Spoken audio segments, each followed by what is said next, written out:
السلام عليكم ورحمة الله وبركاته. مرحبا بكم في قناة ستلايت، قناة أحدث الترددات الفضائية.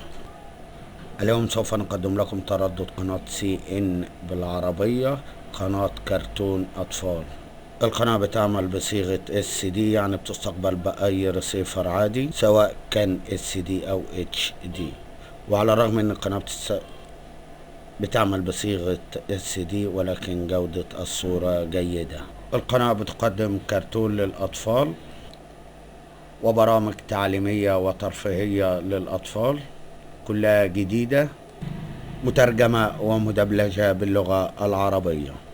وزي ما وضح أمام حضراتكم إشارة القناة 82%، إشارة عالية جدا، يعني بتستقبل بأطباق بتبدأ من 60 و70 سنتي في شمال أفريقيا والمنطقة العربية بدون أي مشاكل في الإشارة على التردد اللي نوافي به حضراتكم الآن على قمر النيل سات. القناة بتعمل على التردد 11278، معدل الترميز 27500، الاستقطاب رأسي أو عمودي، معامل تصحيح الخطأ 3/4. معرفات الصوت والصورة للقناة: معرفات الصوت 4082، معرفات الصورة 4081، الBCR 4081. القناة مشهورة ومحببة لدى الأطفال بسبب تقديمها لأحدث أفلام الكرتون المدبلجة باللغة العربية. والآن سوف نوافي حضراتكم بطريقة إدخال التردد من الريموت.